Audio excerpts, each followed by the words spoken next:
All right, welcome back to my 425 course for Friday, March the 27th. Hope everyone's doing well out there. I've already posted my PowerPoint lecture, some essay questions under the exercises, assignments, tests. Actually, I think it's under tests, and a quick intro document. But I wanted to provide this video to give a brief introduction to families of interpretations of the Constitution. So what I want you to see here is a spectrum of approaches, starting with two kinds of originalism. Originalism isn't just one thing, and going all the way to direct non-originalist families of interpretations.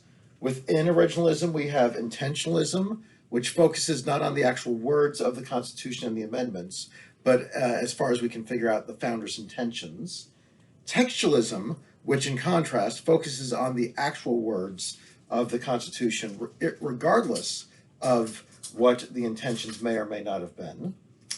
Consensualism focuses on the words of the Constitution, but uses contemporary meanings of the words rather than what they would have meant in the 18th or early 19th century.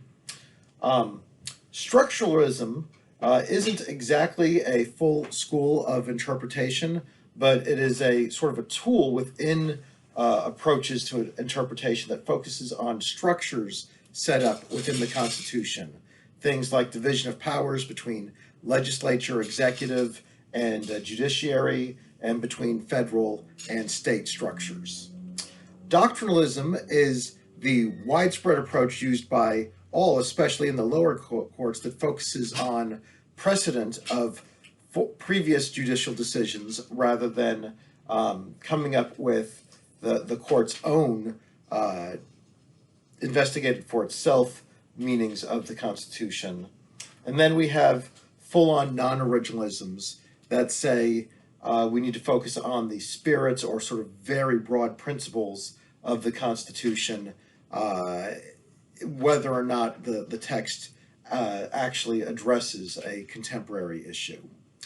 Today the PowerPoint and the lecture will focus on these two, on introducing rather these two approaches to originalism and some potential advantages and disadvantages, and we'll have more lectures on each of these as we proceed.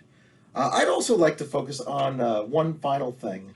There's a sense in which no one is strictly an originalist and no one is strictly a non-originalist. Everyone cares, or at least should care, in some broad degree, what the Constitution says. And there are a few non-originalist and non-religious rulings that just speak to something that's nowhere addressed in any plausible way in the Constitution.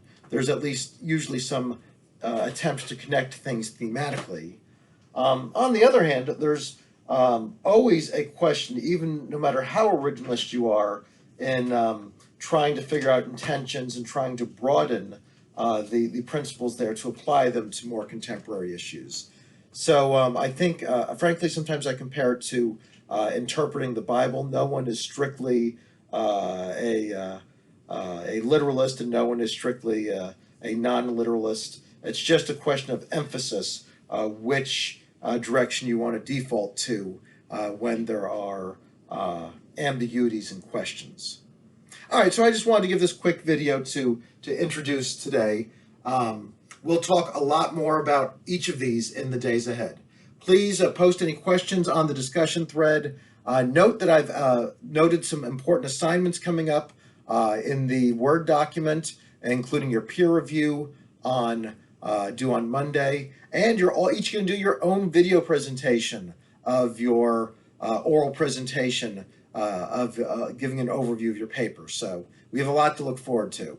So be safe, have a wonderful weekend, and I look forward to hearing from each of you. Take care.